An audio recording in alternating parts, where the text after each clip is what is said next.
दोस्तों, आज की कहानी सिर्फ एक स्ट्रैटेजिक जीत नहीं, यह उस भारत की दास्तान है जिसने बिना शोर किए, बिना गोली चलाए साउथ एशिया का पूरा भू राजनीतिक खेल ही उलट दिया। वो चिकन नेक जिसे दशकों तक भारत की सबसे बड़ी कमजोरी कहा जाता था, आज उसी चिकन नेक पर भारत ने ऐसा मास्टर स्ट्रोक चला है कि बांग्लादेश हिल गया, चीन हैरान रह गया और पूरा साउथ एशिया सन्न हो गया। क्या आप जानते हैं कि इस एक फैसले ने न सिर्फ भारत की सुरक्षा को नया चेहरा दिया, बल्कि पड़ोसी देशों की राजनीति, उनकी अर्थव्यवस्था और उनकी विदेश नीति तक को हिला दिया? कैसे भारत ने ऐसा कदम उठाया जिसके बाद बांग्लादेश को अपने सारे समीकरण बदलने पड़े? कैसे चीन का वह पुराना सपना, भारत को दो हिस्सों में बांटने वाला, कुछ ही घंटों में चकनाचूर हो गया? और कैसे पीएम मोदी की टीम ने खामोशी में एक ऐसा नेटवर्क खड़ा किया जिसे दुनिया की बड़ी बड़ी एजेंसियों ने भी समय रहते पकड़ नहीं पाया? दोस्तों, ये सिर्फ एक खबर नहीं, ये उस नए भारत की कहानी है जो खेल नहीं खेलता, खेल बदल देता है। वीडियो के अंत तक जुड़े रहिएगा, क्योंकि जो आप जानने वाले हैं वह आपको भारत की ताकत को एक बिल्कुल नए नजरिए से दिखाएगा। हम बात कर रहे हैं भारत की उस नाजुक धमनी की जिसे दुनिया चिकन नेक या सिलीगुड़ी कॉरिडोर के नाम से जानती है। लगभग 22 किलोमीटर लंबा यह पतला गलियारा वर्षों तक देश की सबसे बड़ी रणनीतिक कमजोरी माना जाता रहा। चीन और पाकिस्तान दोनों की निगाहें हमेशा इसी जगह टिकी रहती थीं, क्योंकि अगर यह कॉरिडोर कट जाए तो उत्तर पूर्व का पूरा हिस्सा मुख्य भूमि से अलग हो सकता है। लेकिन दोस्तों, अब हालात बदल चुके हैं। जो कदम भारत ने हाल ही में उठाया है उसने पुराने समीकरण ही उलट दिए हैं। अचानक ऐसा क्या हुआ कि बांग्लादेश से लेकर चीन तक हलचल मच गई? कैसे भारतीय सेना ने बिना एक भी गोली चलाए लगभग 1000 किलोमीटर लंबी एक ऐसी सुरक्षा ढाल तैयार कर दी जिसे तोड़ पाना अब लगभग असंभव बताया जा रहा है? दुनिया की सबसे बड़ी खुफिया एजेंसियां CIA से लेकर MI6 कैसे इसकी भनक तक न लगा सकी? भारत ने एक ऐसी रणनीति अपनाई है जिसने उसकी सबसे कमजोर कड़ी को ही उसकी सबसे मजबूत दीवार में बदल दिया। यह कोई साधारण कदम नहीं था, बल्कि एक ऐसी चाल थी जिसमें दुश्मन के सारे पत्ते शुरू होने से पहले ही फेल हो गए। अब जरूरी है समझना कि पूरा मामला है क्या। नक्शे को अपनी कल्पना में लाइए। पश्चिम बंगाल के ऊपरी हिस्से में वह संकरा हरा सा रास्ता दिखाई देता है। यही है सिलीगुड़ी कॉरिडोर। इसके ठीक उत्तर में नेपाल स्थित है। दूसरी ओर दक्षिण पूर्व की तरफ बांग्लादेश फैला हुआ है और ऊपर की दिशा में भूटान के पास ही हमारे सबसे बड़े प्रतिद्वंद्वी चीन की उपस्थिति इस इलाके को और अधिक संवेदनशील बना देती है। जरा सोचिए, तीन देशों से घिरा हुआ यह सकरा भूभाग, जिसकी चौड़ाई कई स्थानों पर मात्र 22 किलोमीटर रह जाती है। जी हाँ, सिर्फ 22 किलोमीटर। किसी बड़े शहर में आप एक छोर से दूसरे छोर तक जाते हुए इससे कहीं ज्यादा दूरी तय कर लेते हैं। इसी पतली सी पट्टी के सहारे पश्चिम बंगाल हमारे 7 बहुमूल्य उत्तर पूर्वी राज्यों असम, अरुणाचल प्रदेश, मेघालय, मिजोरम, मणिपुर, नागालैंड और त्रिपुरा से जुड़ा है। यही वह क्षेत्र है जहां हमारे 25 करोड़ से अधिक नागरिक रहते हैं। चाय से लेकर पहाड़ों तक प्राकृतिक संसाधनों से समृद्ध यह इलाका भारत की आत्मा का वह महत्वपूर्ण हिस्सा है जिसके बिना भारत का स्वरूप अधूरा है। दशकों से हर सैन्य रणनीतिकार और रक्षा विशेषज्ञ की भौहों पर चिंता की लकीरें इसी 22 किलोमीटर ने खींच रखी थीं। ये डर नया नहीं है, ये तो 1962 के युद्ध से हमारे साथ है, जब चीनी सेना ने विश्वासघात करते हुए आक्रमण किया और अरुणाचल की दिशा से लगभग तेजपुर तक पहुंच गई थी। उस समय इस कॉरिडोर का टूटना बस कुछ कदम दूर रह गया था। उसी पल दिल्ली में बैठे नेतृत्व को एहसास हुआ कि हमारी रणनीतिक चूक कितनी भयावह हो सकती थी। इसे ऐसे समझिए जैसे किसी विशाल महल का सिर्फ एक ही पतला कमजोर दरवाजा हो। दुश्मन का काम बस इतना है कि उस दरवाजे को बंद कर दे और अंदर बैठे लोग पूरी दुनिया से कट जाएं। न बाहर से मदद पहुंच पाए, न संसाधन। बिल्कुल यही हाल हमारा सिलीगुड़ी कॉरिडोर था। यही वह नाजुक नस थी जिसे दबाकर चीन किसी भी समय भारत को बड़ी मुश्किल में डाल सकता था। भारतीय सेना की हर योजना, हर युद्ध अभ्यास का पहला अध्याय इसी सवाल से शुरू होता था, इस कॉरिडोर को सुरक्षित कैसे रखा जाए। चीन की तोपें इतनी समीप थीं कि उनके गोले आसानी से इस इलाके को पार कर सकते थे। अगर चीन चाह लेता और महज 100 किलोमीटर आगे बढ़ जाता तो वह इस गलियारे को पूरी तरह काट सकता था। सोचकर ही सिहरन होती है। अगर यह रास्ता बंद हो जाता तो हमारे 25 करोड़ भाई बहन मुख्य भारत से अलग थलग पड़ जाते। उन्हें भोजन, दवाइयां, ईंधन और यहां तक कि सेना की सहायता पहुंचाना भी लगभग असंभव हो जाता। स्थिति इतनी गंभीर थी कि देश पलक झपकते ही 2 हिस्सों में बंट सकता था। यह केवल एक भूमि का टुकड़ा नहीं था, ये था भारत की एक्ट ईस्ट पॉलिसी का आधार, दक्षिण पूर्व एशिया से जुड़ने का एकमात्र जमीनी मार्ग। इसी कमजोरी के कारण वर्षों तक उत्तर पूर्व में विकास कार्यों की गति बाधित होती रही। हर नया प्रोजेक्ट शुरू करते समय यही भय मन में उठता था, अगर कल को युद्ध छिड़ गया तो इस पूरे क्षेत्र का क्या होगा। यह एक मनोवैज्ञानिक दबाव था जिसने पूरे 70 सालों तक भारत को जकड़ रखा। दोस्तों, इस डरावने सपने को सच कर देने की कोशिश में चीन ने सिर्फ अपनी फौज पर ही भरोसा नहीं किया। उसकी फितरत ही ऐसी है, वह कभी सीधे मोर्चे पर नहीं उतरता। वह पड़ोसियों को भड़काता है, उन्हें कर्ज के जाल में फंसाता है और फिर उनकी ही जमीन का इस्तेमाल अपने हितों के लिए करता है। इस पूरे खेल में चीन ने जिस देश को अपना मोहरा बनाया, वह वही देश था जिसे भारत ने अपने बलिदानों से आजादी दिलवाई थी, बांग्लादेश। वही बांग्लादेश जिसके लिए 1971 की जंग में हमारे हजारों जवानों ने अपनी जानें न्यौछावर की। वही मुल्क जिसे भारत हमेशा एक छोटे भाई की तरह संभालता रहा। लेकिन पिछले कुछ वर्षों में चीन ने बांग्लादेश में अरबों खरबों डॉलर की बरसात कर दी। क्या ये निवेश किसी मोहब्बत या इंसानियत के चलते था? बिल्कुल नहीं। चीन का असली उद्देश्य था भारत की घेराबंदी। यह उसकी स्ट्रिंग ऑफ पर्ल्स यानी मोतियों की माला वाली नीति का हिस्सा था, जिसके तहत चीन भारत के चारों ओर बंदरगाहों और सैन्य ठिकानों का एक घेरा खड़ा कर रहा था। चीन ने बांग्लादेश को पुरानी मिंग क्लास सबमरीन्स थमा दी। सोचकर देखिए, बांग्लादेश को इन पनडुब्बियों की जरूरत ही क्या थी। उसका असली फायदा चीन को था, ताकि बंगाल की खाड़ी में उसका एक स्थायी जासूस बैठा रहे और भारत की हर गतिविधि पर नजर रख सके।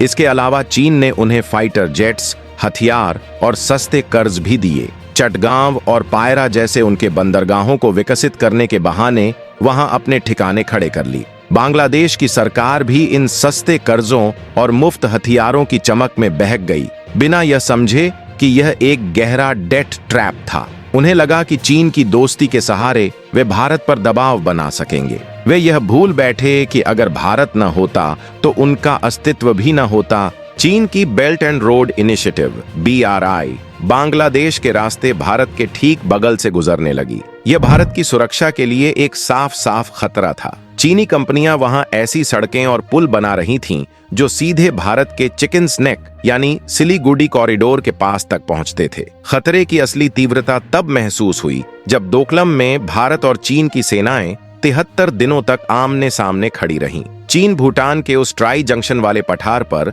सड़क इसलिए बना रहा था ताकि ऊंचाई से हमारे सिलीगुड़ी कॉरिडोर पर सीधा हमला कर सके। उसकी पूरी कोशिश थी कि एक झटके में उस महज 22 किलोमीटर चौड़े गलियारे को काट दे जो हमारे उत्तर पूर्व को पूरे भारत से जोड़ता है। उस दिन दिल्ली में बैठे हमारे रणनीतिकारों, सरकार और सेना के सामने यह बात कांच की तरह साफ हो गई कि अगर इस कमजोरी का स्थायी इलाज उसी वक्त नहीं किया गया तो आने वाले कल में हालात हाथ से निकल सकते हैं। उसी दिन यह निश्चय किया गया कि इस 22 किलोमीटर की निर्भरता को अब हमेशा के लिए खत्म करके इसे भारत की कमजोरी नहीं बल्कि ताकत में बदला जाएगा। लेकिन सबसे बड़ा सवाल यह था, कैसे? क्या भारत बांग्लादेश पर हमला कर सकता था? नहीं, भारत ऐसा कोई कदम कभी नहीं उठाता। क्या भारत चीन से सीधी जंग छेड़ देता? शायद वह समय इसके लिए उपयुक्त नहीं था। तब भारत ने एक ऐसी चाल चली जिसका नाम शायद इतिहास की किताबों में न मिले, क्योंकि यह एक ऑपरेशन साइलेंस था।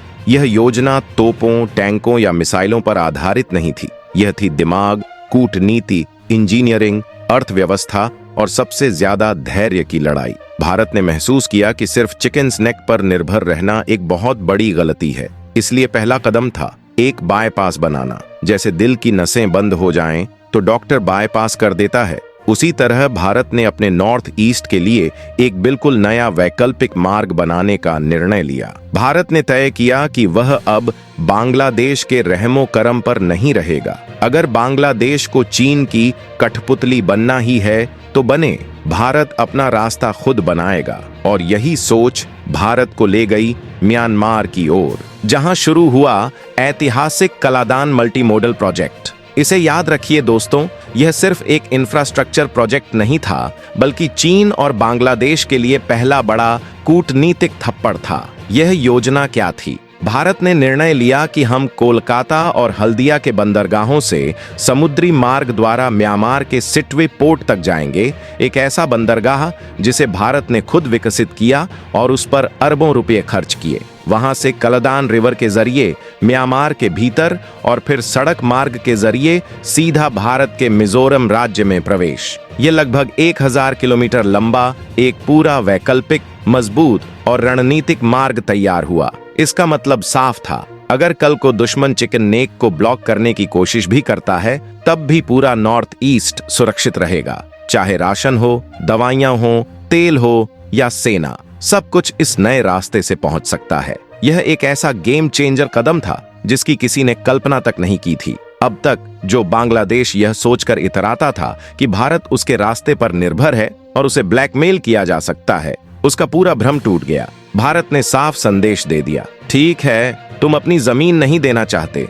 चीन के साथ जाना है, जाओ, हम तुम्हें बाईपास कर देंगे। और भारत ने वही किया, शांत, चतुर और शानदार तरीके से। अब बांग्लादेश की उस जमीन की वह रणनीतिक अहमियत ही खत्म हो गई जिस पर वह सालों से इतराता रहा था। यह भारत की चाल का पहला चरण था जिसने प्रतिद्वंदियों की आधी ताकत वहीं पर ढहा दी। हाँ, यह भी सच है कि कलादान प्रोजेक्ट की गति बीच में कुछ धीमी पड़ी, कभी म्यांमार के उग्रवाद की वजह से, कभी कठिन भौगोलिक चुनौतियों की वजह से। लेकिन हाल की रिपोर्टें साफ बताती हैं कि भारत सरकार ने इस प्रोजेक्ट को फिर से तेज रफ्तार पर ला दिया है। सिटवे पोर्ट पूरी तरह ऑपरेशनल हो चुका है और जमीनी कनेक्टिविटी पर भी तेजी से काम पूरा किया जा रहा है। यह भारत के धैर्य और दृढ़ संकल्प का मजबूत प्रतीक है। लेकिन दोस्तों, यह तो सिर्फ शुरुआत थी, यह प्लान भी था। भारत सिर्फ एक बाईपास बनाकर रुकने वाला नहीं था। असली फैसला यह था कि प्लान ए, यानी वह 22 किलोमीटर का संकरा कॉरिडोर,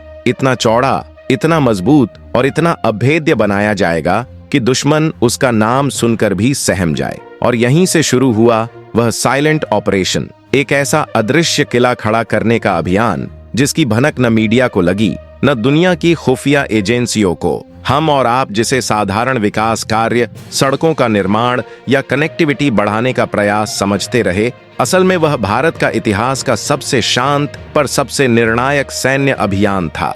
भारत ने नॉर्थ ईस्ट, विशेष रूप से अरुणाचल प्रदेश, सिक्किम और उत्तर बंगाल में सड़कों, पुलों और सुरंगों का एक ऐसा नेटवर्क बिछाना शुरू किया जैसा इस देश ने पहले कभी नहीं देखा था। ये सड़कें आम सड़कें नहीं थीं, ये ऑल वेदर मिलिट्री ग्रेड सड़कें थीं।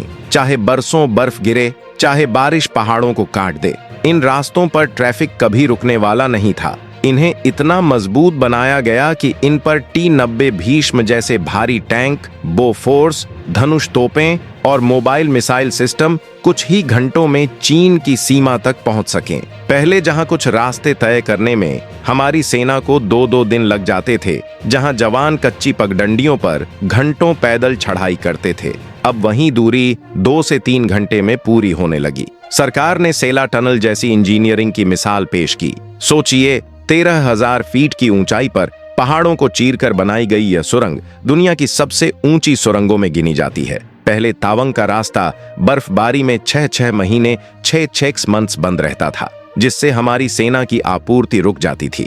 लेकिन अब साल के 12 महीने और 24 घंटे हमारी सेना और उसका साजो सामान आसानी से तवांग तक पहुंच जाता है, जो चीन के सामने डटकर खड़े होने के लिए सबसे महत्वपूर्ण क्षेत्र है। इसी तरह ब्रह्मपुत्रा रिवर पर, जो उत्तर पूर्व की जीवन रेखा भी है और बाढ़ के समय एक बड़ी चुनौती भी, भारत ने बोगीबील ब्रिज और भूपेन हजारिका ब्रिज जैसे विशाल ढांचे खड़े किए। खासकर बोगीबील ब्रिज, दोस्तों, यह सिर्फ एक पुल नहीं है, यह इंजीनियरिंग का एक जीवंत चमत्कार है।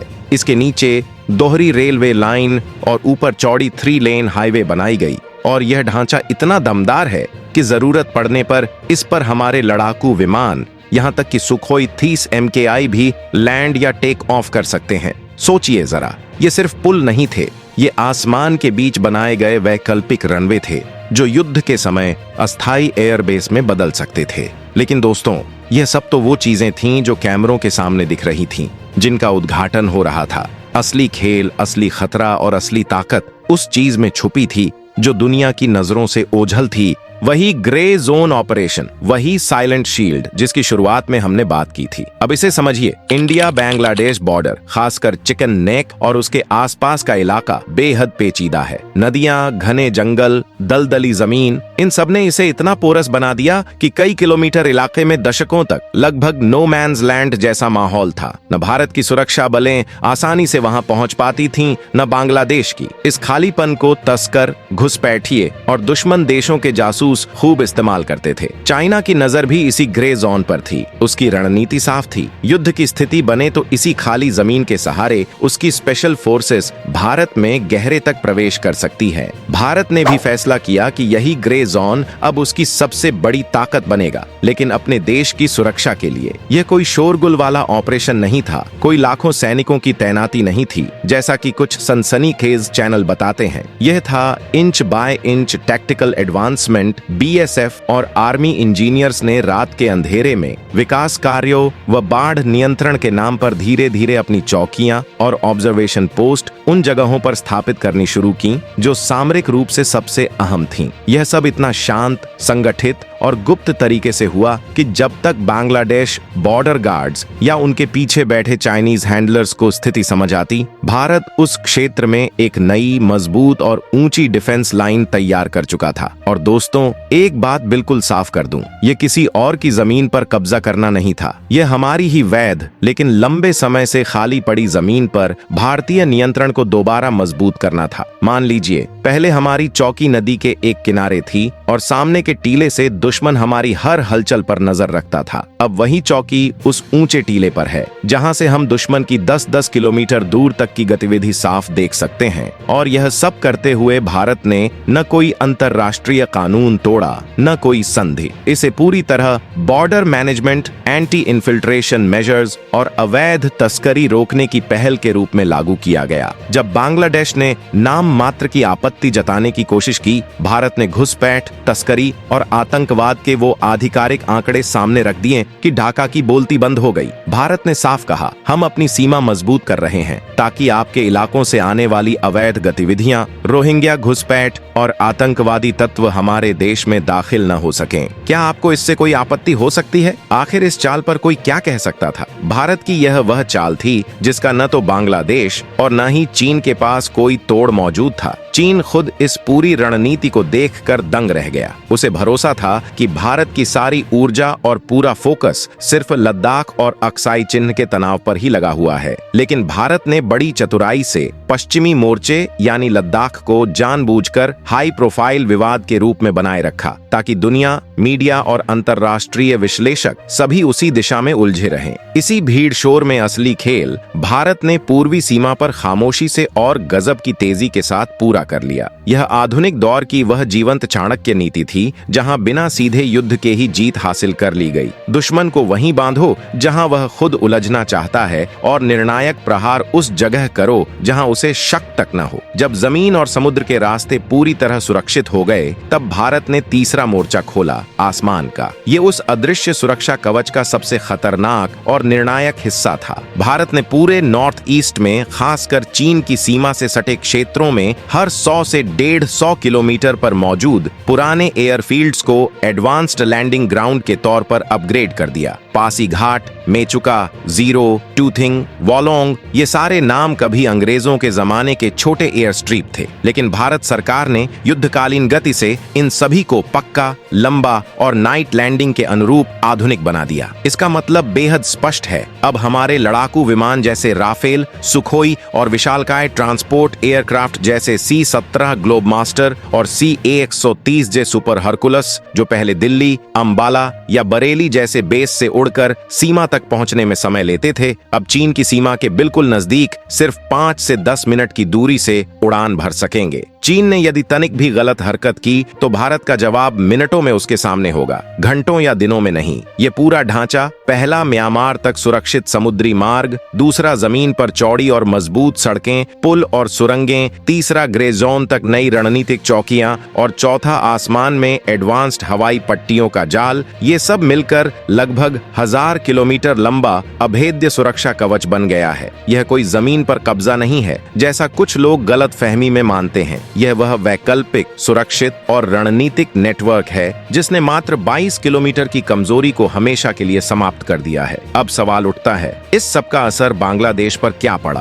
प्रभाव बेहद गहरा और सीधा पड़ा। बांग्लादेश जो चीन से मिले सस्ते कर्ज और मुफ्त पनडुब्बियों के भरोसे इतराता फिर रहा था, उसे अब साफ समझ आ गया है कि भारत की इस रणनीति ने उसे भौगोलिक और सामरिक रूप से लगभग अप्रासंगिक बना दिया है। बांग्लादेश को भारत ने एक तरह से अप्रासंगिक बना दिया है। कूटनीति में यही सबसे बड़ा सबक माना जाता है। लक्ष्य हमेशा दुश्मन को हराना नहीं होता, बल्कि उसे इतना कमजोर कर देना होता है कि उसका महत्व ही खत्म हो जाए। अब भारत को नॉर्थ ईस्ट तक पहुंचने के लिए बांग्लादेश की मेहरबानी की कोई जरूरत नहीं रही, और यही बात वहां की अर्थव्यवस्था और राजनीति दोनों पर सीधा दबाव बना रही है। आपको याद होगा, कुछ ही समय पहले बांग्लादेश किस तरह की राजनीतिक उथल पुथल से गुजरा था। वहां की पुरानी सरकार जो जरूरत से ज्यादा चीन की तरफ झुक रही थी, उसे सत्ता से हटना पड़ा। नई अंतरिम सरकार आते ही भारत के साथ रिश्ते सुधारने की बात क्यों करने लगी? वजह साफ है, उनकी मुद्रा टका लगातार गिर रही है,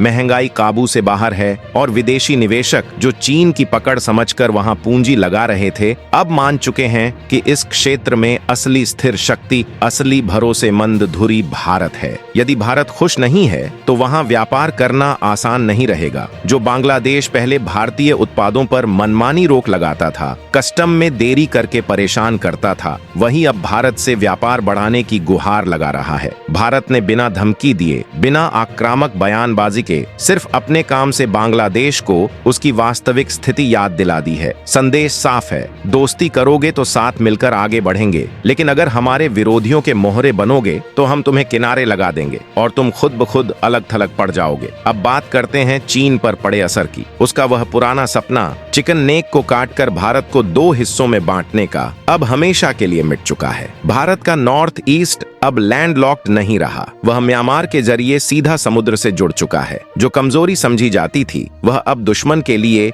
एक खतरनाक किल जोन बन गई है। अगर किसी ने इस गलियारे में घुसने की गलती की तो वह ऐसी त्रिकोणीय मार में फंस जाएगा कि बच निकलना नामुमकिन हो जाएगा। जमीन से, आसमान से और सुरंगों से निकलती भारतीय ताकत उसे पूरी तरह पीस देगी। वह सचमुच एक जीवित चक्की में फंस जाएगा। दोस्तों, यह सिर्फ कोई सैन्य उपलब्धि नहीं है, यह मनोवैज्ञानिक श्रेष्ठता की जीत है। यह उस नए भारत की विजय है जो अब प्रतिक्रिया नहीं देता, बल्कि पहल करके खेल बदल देता है। जो समस्याओं का जवाब नहीं ढूंढता, बल्कि ऐसा सवाल खड़ा कर देता है कि दुश्मन उत्तर तलाशता रह जाता है। दुनिया की बड़ी बड़ी खुफिया एजेंसियां जो भारत के हर सैटेलाइट लॉन्च पर नजर रखती हैं, इस जमीन स्तरीय इंजीनियरिंग वॉरफेयर को समझ ही नहीं पाई। जब तक अमेरिकी थिंक टैंक इस पर रिसर्च पेपर तैयार करने की सोचते, भारत अपना अभियान चुपचाप पूरा कर चुका था। यही साइलेंट विक्ट्री, यह अदृश्य पर निर्णायक जीत नए भारत की पहचान बन चुकी है। यह वही भारत है जिसकी पहचान अब शब्दों से नहीं, बल्कि अपने दमदार कदमों से बनती है, जो शोर कम और कार्रवाई ज्यादा करता है, जिसने अपनी सबसे कठिन भूगोलिक कमजोरी को उलटकर अपनी सबसे सशक्त रणनीतिक ताकत में बदल दिया है। जो चिकन नेक कभी हमारी सुरक्षा पर मंडराती तलवार माना जाता था, वही अब दुश्मनों के गले की हड्डी बन चुका है। निकाले न निकले, निगले न निगले। आज स्थिति यह है कि कोई भी देश, चाहे वह चीन हो या उसका कोई भी मोहरा, भारत के उत्तर पूर्व की तरफ आंख उठाकर देखने की हिम्मत तक नहीं कर सकता। हर भारतीय आज गर्व से सर उठाए खड़ा है। हमारे सैनिकों, हमारे इंजीनियरों और उन अनाम रणनीतिक दिमागों ने वह उपलब्धि हासिल की है जिसे कभी दशकों तक असंभव समझा गया था। ये सिर्फ जमीन का कोई हिस्सा सुरक्षित करना नहीं है, यह करोड़ों भारतीयों के आने वाले समय को सुरक्षित करने का संकल्प है। यह भारत भारत की एकता और अखंडता पर लगी वह अमिट छाप है जिसे अब कोई ताकत मिटा नहीं सकती। दोस्तों, इस महान रणनीतिक जीत पर आपकी राय क्या है? क्या आपको भी लगता है कि भारत ने एक ही चाल में चीन और बांग्लादेश दोनों को करारा जवाब देकर सही कदम उठाया? क्या आप भी इस न्यू इंडिया की साइलेंट लेकिन मजबूत शक्ति को सलाम करते हैं? आपकी जो भी सोच हो नीचे कमेंट बॉक्स में बेझिझक लिखिए। इस विश्लेषण में बताए गए कुछ रणनीतिक दावों की किसी भी आधिकारिक स्रोत से पुष्टि उपलब्ध नहीं है। पश्चिमी सीमा पर तनाव को जानबूझकर डिकॉय की तरह इस्तेमाल करने, नॉर्थ ईस्ट में 1000 किलोमीटर का अभेद्य सुरक्षा कवच बनने, म्यांमार के रास्ते पूर्ण रूप से नया सी लिंक ऑपरेशनल होने, अमेरिकी थिंक टैंकों को भारत की रणनीति की बिल्कुल भी भनक न लगने, बांग्लादेश की सरकार का भारत की नाराजगी के कारण गिरना और हर 100 से 150 किलोमीटर पर एडवांस्ड लैंडिंग ग्राउंड का नेटवर्क तैयार होने जैसे दावों की सरकार, सेना या किसी विश्वसनीय अंतरराष्ट्रीय एजेंसी द्वारा कोई आधिकारिक पुष्टि नहीं की गई है। ऐसे सभी बिंदु मुख्य रूप से विश्लेषण, आकलन और नैरेटिव शैली में प्रस्तुत किए गए विचार हैं, जिन्हें प्रामाणिक तथ्य नहीं माना जा सकता। दोस्तों, अगर आपको भारत की इस रणनीतिक कहानी का यह गहरा और तथ्य आधारित विश्लेषण पसंद आया हो तो वीडियो को लाइक जरूर करें, शेयर करें और चैनल सब्सक्राइब करना बिल्कुल मत भूलिए। जय हिंद।